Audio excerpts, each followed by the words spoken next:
اللہ وبرکاتہ۔ چلیے جی اپنی کلاس شروع کرتے ہیں، آج بڑا ٹائم ہو گیا، سگنلز کا مسئلہ بہت زیادہ ہو رہا تھا آج۔ چلیے جی آیت نمبر 5 سے، اعوذ باللہ من الشیطان الرجیم، بسم اللہ الرحمن الرحیم۔ وَلَقَدْ أَرْسَلْنَا مُوسَى بِآيَاتِنَا أَنْ أَخْرِجْ قَوْمَكَ مِنَ الظُّلُمَاتِ إِلَى النُّورِ وَذَكِّرْهُمْ بِأَيَّامِ اللَّهِ إِنَّ فِي ذَلِكَ لَآيَاتٍ لِكُلِّ صَبَّارٍ شَكُورٍ۔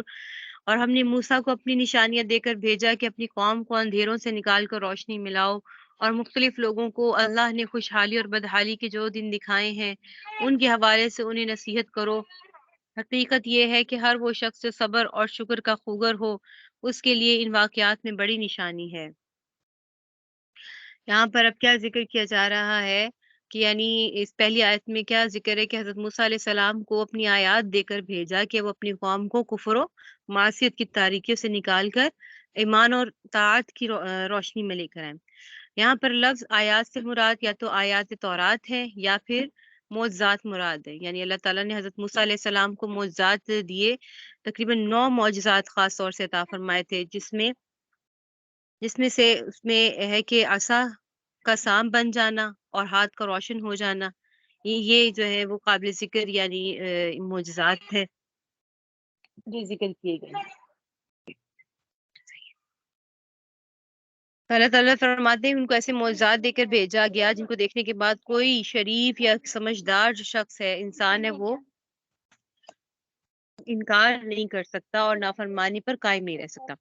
اب اس آیت میں دیکھیے، اگر غور کریں تو ہمیں معلوم ہوگا کہ اللہ تعالیٰ نے یہاں پر قوم کا لفظ فرمایا کہ اپنی قوم کو اندھیری سے روشنی میں لے کر آئیں۔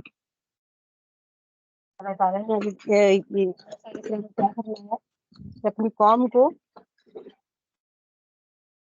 اور جبکہ نبی کریم صلی اللہ علیہ وسلم کو کیا فرمایا، یخرج الناس، ناس کا لفظ استعمال ہوا تھا نا، پہلے آپ نے کہا الناس، قوم کی بجائے ناس کا لفظ استعمال ہوا، لتخرج الناس من الظلمات الى النور۔ اس میں کس چیز کا اشارہ ہے کہ نبوت اور کہ نبی کریم صلی اللہ علیہ وسلم کی نبوت کا مقصد تمام یعنی عالم کی انسانوں کے لیے ہدایت کا ذریعہ ہے وہ، جبکہ حضرت موسیٰ علیہ السلام کی نبوت اور ان کی جو بعثت ہوئی وہ صرف کس میں تھی، اپنی قوم بنی اسرائیل کے لیے تھی، اور یعنی بنی اسرائیل اور مصری اقوام کی طرف ہی وہ رسول بنا کر بھیجے گئے، اس لیے یہاں پہ قوم کا لفظ ہے، جبکہ نبی کریم صلی اللہ علیہ وسلم کے لیے لِتُخْرِجَ النَّاسَ مِنَ الظُّلُمَاتِ إِلَى النُّورِ کا لفظ آیا۔ پھر یہاں پر ذکر ہوا وَذَكِّرْهُمْ بِأَيَّامِ اللَّهِ، یعنی اللہ تعالیٰ نے حضرت موسیٰ علیہ السلام کو حکم دیا کہ اپنی قوم کو ایام اللہ سے ڈرائے، ان کو گئے کہ ذکرہم، وہ یاد کریں ان دنوں کو۔ اب ایام اللہ سے کیا معنی ہے؟ ایام یوم کی جمع ہے جس کے معنی دن کے، ہمارے نزدیک مشہور کیا معنی ہے؟ دن۔ تو یہاں پر لفظ ایام اللہ کے 2 معنی ہوں گے اور یہاں پر دونوں ہی مراد ہو سکتے ہیں، ٹھیک ہے۔ پہلا کیا ہے؟ خاص ایام اللہ سے مراد کیا ہے؟ خاص ایام اللہ سے یہاں پہ کیا مراد ہے؟ جیسے کہ کوئی جو جنگ ہے یا جو انقلاب جیسے کوئی آیا، جیسے غزوہ بدر، غزوہ احد، غزوہ احزاب اور حنین کا واقعات پیش آئے، اور اس کے علاوہ پچھلی امتوں پر جو عذاب نازل ہوئے جس میں بڑی بڑی قوموں کو اللہ تعالیٰ نے زیر و زبر کر دیا اور نیست و نابود کر دیا، تو اس میں ایام اللہ یاد دلانے سے کیا مراد ہے کہ ان قوموں کو کفر کے انجام بد سے ڈرانا تھا مقصد، ٹھیک ہے۔ یہ ایام اللہ ہے کہ یہ والے جو معاملات پیش آئے ان کے ساتھ۔ دوسرے معنی ایام اللہ کے کیا ہے کہ اللہ تعالیٰ کی نعمت و احسانات کے بھی اس معنی میں آتا ہے کہ ان کو اللہ کی نعمت و احسانات کو یاد دلانا مقصود ہے، کہ وہ اس کو یاد کریں گے۔ کوئی بھی شریف انسان جب اس کو کسی احسان کرنے والے کا احسان جتلایا جائے گا، یعنی اس کو یاد آ جائے گا، یہ جتلایا جائے گا، تو اس کی مخالفت و نافرمانی نہیں کرے گا۔ اچھا، یہاں پر یہ بڑا اچھا یہ نقطہ دیکھیے کہ قرآن کریم میں جہاں پر کوئی حکم دیا جاتا ہے تو وہاں پر اس کو حکم پر عمل کرنا بھی آسان بنانے کے لیے وہاں پر جو تدبیریں ذکر کر دی جاتی ہیں. یہاں پر بھی دیکھیے حضرت موسیٰ علیہ السلام کو یہ حکم دیا کہ اللہ کی آیات کو سنا کر یا معجزات دکھا کر اپنی قوم کو کفر کی اندھیری سے نکالیے اور ایمان کی روشنی میں لے کر آئے. ٹھیک ہے، تو اس تدبیر میں جملہ کیا فرمایا کہ نافرمانوں کو راہ راست پر لانے کی 2 تدبیریں کریں، ایک سزا سے ڈرائیں اور دوسرے نعمتوں احسانات کو یاد دلائیں. جو پر نعمت کی، جو احسانات کیے، تو وہ ذکر کر کے ان کو اللہ تعالیٰ کی اطاعت کی طرف آئے. اسی لیے فرمایا ذکرہم بایام اللہ، یعنی اس سے پھر کیا مراد ہوگا کہ یہ دونوں چیزیں مراد ہوں گی کہ اللہ تعالیٰ کی جو عذاب ہے، سزا ہے، اس سے ڈرائے، اور کس چیز سے؟ اللہ تعالیٰ کی نعمتوں اور احسانات کو یاد کرا کر اللہ تعالیٰ کی اطاعت کی طرف بلائیں. ٹھیک ہے، تاکہ وہ اس عبرت حاصل کر کے اس سے بچیں کہ اللہ تعالیٰ نے کس طریقے سے کچھ قوموں کے اوپر اللہ تعالیٰ نے عذاب نازل کیا، اور بنی اسرائیل پر بھی اللہ تعالیٰ نے نعمتیں کی، مخصوص نعمتیں. آپ نے سورہ بقرہ میں پڑھا ہوگا کہ اللہ تعالیٰ نے بنی اسرائیل پر کیا کیا نعمتیں، نمن سلوہ کا اللہ تعالیٰ نے ان کو کیا، اور ان کے لیے اللہ تعالیٰ نے کیا کہتے ہیں مچھلی کے شکار کو حلال کیا، اور ساتھ ان کو کہا کہ بھئی ایک دن نہیں کرنا، لیکن اس میں انہوں نے نافرمانی کی، تو وہ نافرمانیوں کو بھی یاد کروایا اللہ تعالیٰ نے. اور ان پہ جو احسانات کیے کہ وادی تیہ میں ان کے سروں پر جو ہے وہ ان کے سروں کے برابر کا ان پر سایہ ہو جاتا تھا. وادی تیہ میں ان کو کہیں کوئی پناہ کی جگہ نہیں ملتی تھی، تو ان کے سروں پر ان کو یعنی بادلوں کا سایہ کر دیا جاتا تھا، اور ان کو خوراک کے لیے میں نے پہلے ہی بتایا کہ منو سلوا دیا جاتا تھا، اور پتھر سے چشموں کا بہ نکلنا. تو اللہ تعالیٰ نے فرمایا کہ یہ ایام اللہ ہے کہ ان سے اللہ کی نعمتوں کو یاد کرو تاکہ اللہ کی اطاعت اور توحید کی طرف وہ آ سکیں. ان فی ذالک لآیات لکل صبار شکور. ٹھیک ہے، اس کے اندر ہر اس بندے کے لیے ہدایت ہے. ٹھیک ہے، یہاں پر ان فی ذالک لآیات لکل صبار شکور، یعنی جو بہت زیادہ صبر کرنے والا ہے اس کے لیے صبار کا لفظ استعمال ہوا، اور شکر سے مبالغے کا صیغہ ہے. ٹھیک ہے، صبار جو ہے وہ صبر سے مبالغے کا صیغہ ہے، اور شکور جو ہے وہ شکر سے مبالغے کا صیغہ ہے، جس کے معنی کیا ہوں گے؟ بہت زیادہ شکر گزار. پھر کیا معنی ہوں گے کہ ایام اللہ یعنی پچھلے واقعات جو ہیں، اور جس میں ذکر کیا گیا کہ جو منکرین ہیں ان کو سزا ملے گی اور عذاب کے مستحق ہیں، یا پھر جو اللہ تعالیٰ کے انعامات اور احسانات ہوئے ٹھیک ہے ان لوگوں کے اوپر، تو وہ اللہ تعالیٰ کی قدرت کاملہ کی نشانیاں ہیں.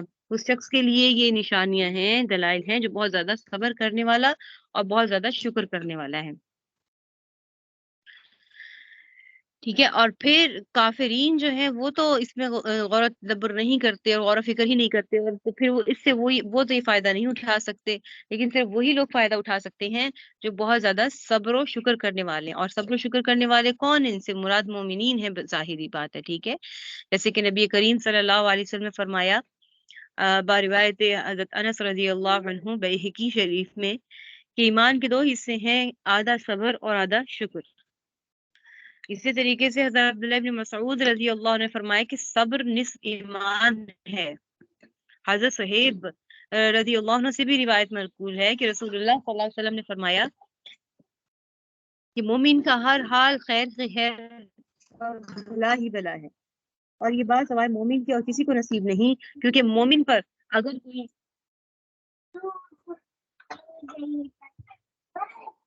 ٹھیک ہے یعنی کیا ذکر کیا گیا کہ مومن کا ہر حال خیر ہی خیر اور بھلا ہی بھلا ہے، اور یہ بات سوائے مومن کی اور کسی کو نصیب نہیں، کیونکہ مومن کو اگر کوئی راحت نعمت یا عزت ملتی ہے تو وہ اس پر اللہ تعالیٰ کا شکر ادا کرتا ہے، جو اس کے لیے دین و دنیا میں خیر اور بھلائی کا سامان ہو جاتا ہے.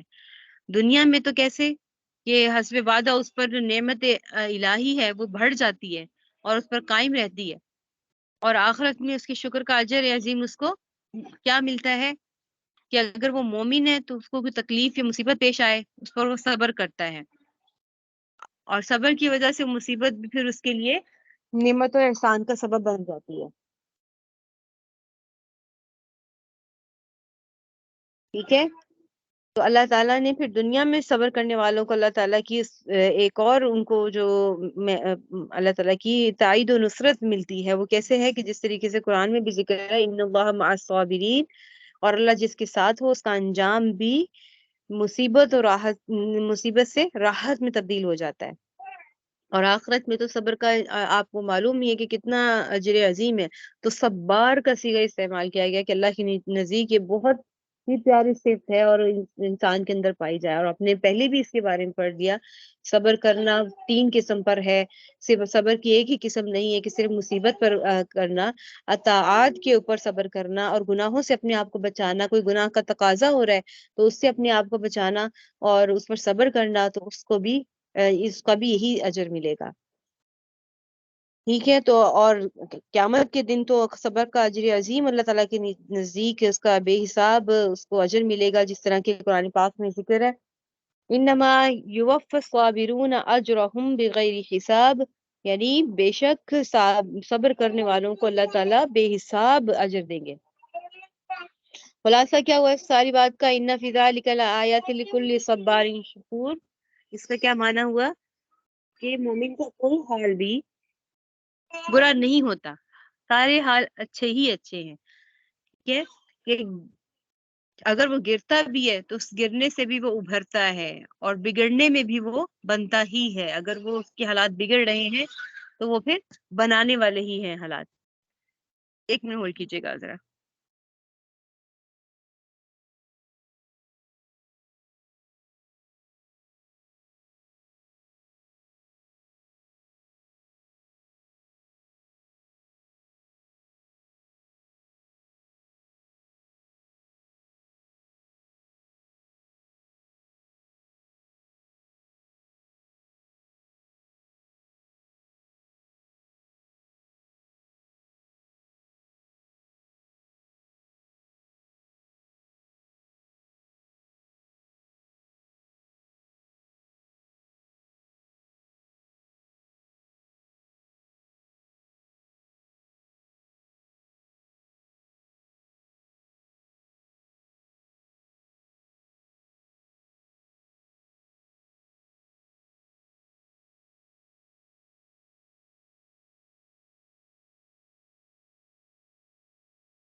ہاں جی، السلام علیکم۔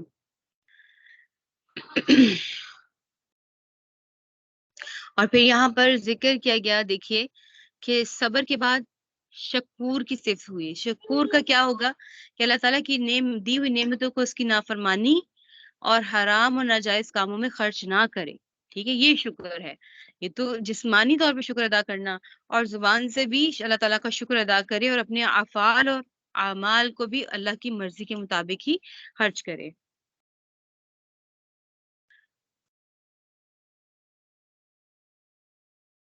اور پھر اس اگلی آیت میں دیکھیے کیا فرمایا، آگے دیکھیے۔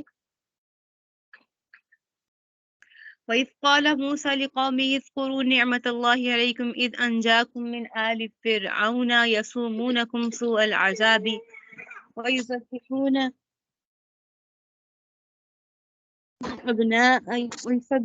أَبْنَاءَكُمْ وَيَسْتَحْيُونَ نِسَاءَكُمْ وَفِي ذَلِكُمْ بَلَاءٌ مِّن رَبِّكُمْ عَظِيمٌ۔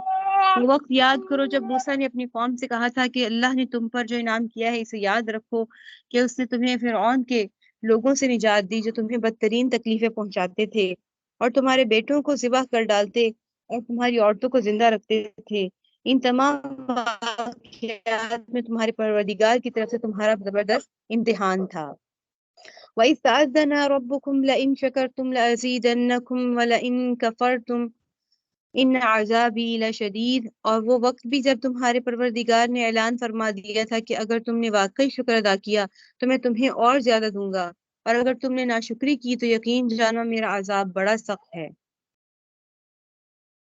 یہاں پر کیا ذکر کیا گیا؟ وَإِذْ تَأَذَّنَ رَبُّكُمْ، تَأَذَّنَ اور اطلاع دینے سے ہے۔ اطلاع دینے کے معنی یہاں پہ کیا ہے؟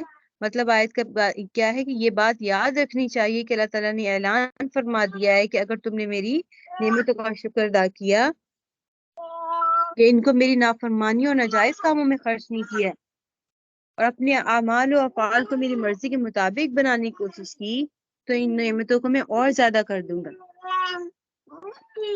ٹھیک ہے. اور یہ جو زیادتی ہے نعمتوں کی تعداد میں یہ مقدار کے حوالے سے بھی ہو سکتی ہے اور ان کی بقا کے حوالے سے بھی ہو سکتی ہے.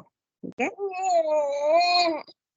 نبی کریم صلی اللہ علیہ وسلم نے بھی فرمایا کہ جس شخص کو شکر ادا کرنے کی نعمت ادا کرنے کی توفیق ہو گئی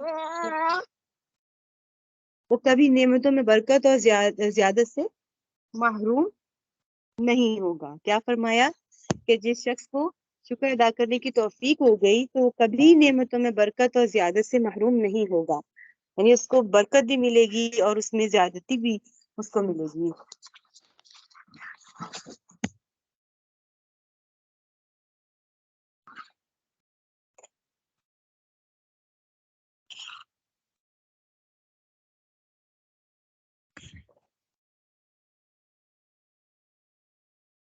آگے دیکھیے.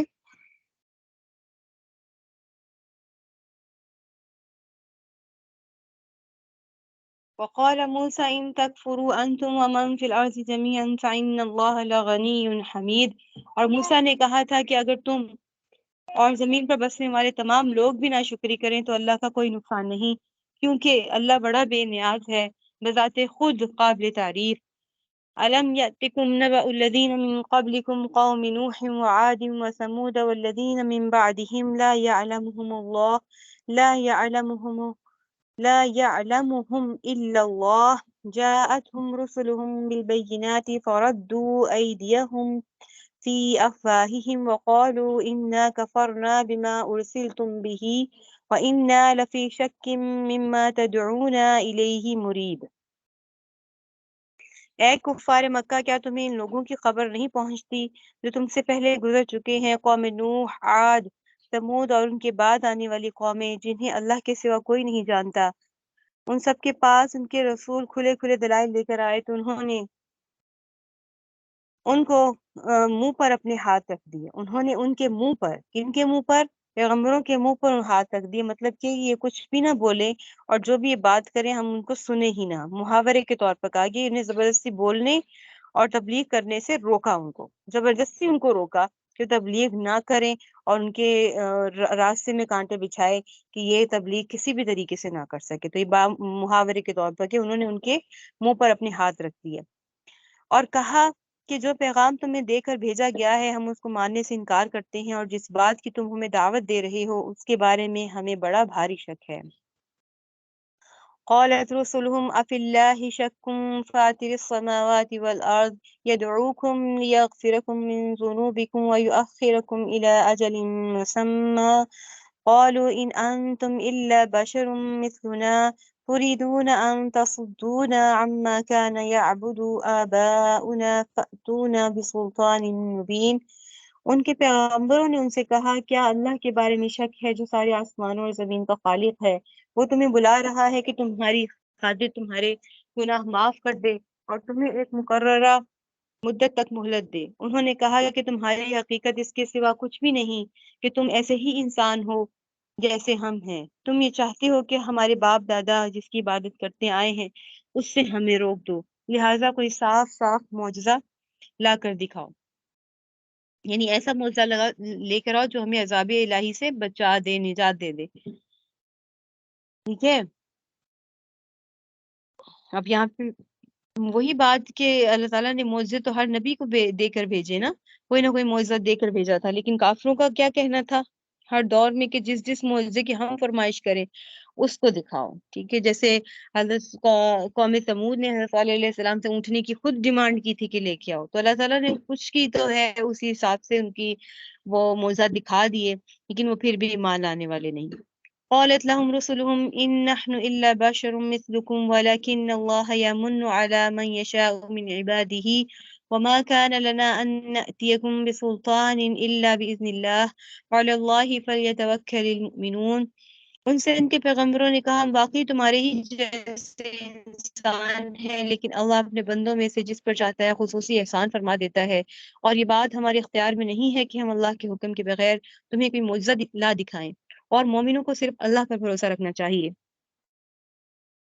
یعنی اگر تم اس بات کو نہیں مانتے اور ایمان لانے والوں کو تکلیف پہنچاتے ہو، تو پھر مومن کو اللہ تعالیٰ نے جو ہے وہ جو اپنی حاصل کرتے ہیں، تو مومن ان چیزوں سے نہیں ڈرا کرتا، کیونکہ اس کا بھروسہ صرف اللہ تعالیٰ کی ذات پر ہوتا ہے۔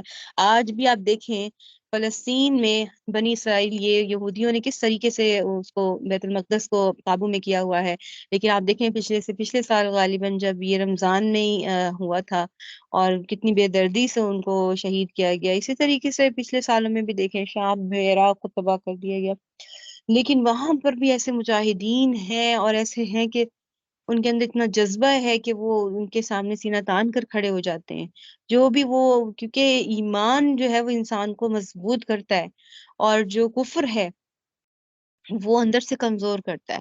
تو غالباً میں نے اس کتاب میں پڑھا تھا، حضرت عمر رضی اللہ عنہ کی کتاب ہے، عمر فاروق، اس کتاب میں یہ میں نے پڑھا تھا جب یہ کتاب کو یعنی جہاد کے لحاظ سے، کہ ایک دفعہ جب مقابلے کے لیے گئے تو انہوں نے کہا کہ ان کے پاس صرف یہی بات ہے کہ یہ موت سے نہیں ڈرتے۔ ان مسلمانوں میں اگر یہ بات نکل جائے نا، تو پھر یہ ان کو مات دینا کوئی مشکل کام نہیں ہے، کیونکہ یہ موت سے محبت کرتے ہیں، کہ جب یہ مسلمان سامنے آ جاتے ہیں تو پھر یہ موت سے محبت کرتے ہیں۔ انہیں پتہ ہے کہ بھئی شہید ہونا ہے، اور شہید کا قطرہ زمین پہ گرنے سے پہلے وہ جنت میں چلا جائے گا، اور شہید کے جو تکلیف ہے وہ ایک سوئی کی تکلیف کے برابر ہے۔ جب شہادت کو اتنی اتنی نعمتیں بتائی گئی ہیں، تو پھر یہ شہادت کی جو تڑپ ہے، دیکھیں ایک بے عمل مسلمان بھی ہوگا، لیکن جب وہ اسلام کی خاطر کے دین کی خاطر اور اس کے بچانے کی خاطر ہے، تو وہ ڈٹ کر کھڑا ہوگا۔ انسان جو ہے نا، وہ مومن بندہ، وہ اونچے ہتھنڈوں سے نہیں ڈرتا، کیونکہ اس کا بھروسہ صرف اللہ تعالیٰ کی ذات پر ہے، اور اس کو وہی انعامات نظر آتے ہیں۔ ٹھیک ہے، تو سورہ احزاب میں بھی آپ پڑھ چکے ہیں کہ جب دل کلے یعنی قلوب الحناجر کا لفظ استعمال ہوا ہے، کہ دل جو ہے وہ اچھل کر یعنی گلے میں آ جائیں، یا پھر اس طریقے سے کوئی تعبیر کی گئی ہے قلوب حناجر، یہ عربی میں تو مجھے یاد آ رہا ہے کا معنی، تو مطلب کیا ہے کہ وہ اس وقت بھی اللہ تعالیٰ پر ہی بھروسہ کرتے ہیں، اور مومن کو اللہ پر ہی بھروسہ ہوتا ہے۔ وما لنا ألا نتوكل على الله وقد هدانا سبلنا ولنصبرن على ما آذيتمونا وعلى الله فليتوكل المتوكلون۔ اور آخر ہم کیوں اللہ پر بھروسہ نہ کریں، جبکہ اس نے ہمیں ان راستوں کی ہدایت دی ہے جس پر ہمیں چلنا ہے، اور تم نے ہمیں جو تکلیفیں پہنچائی ہیں اس پر یقیناً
السلام علیکم۔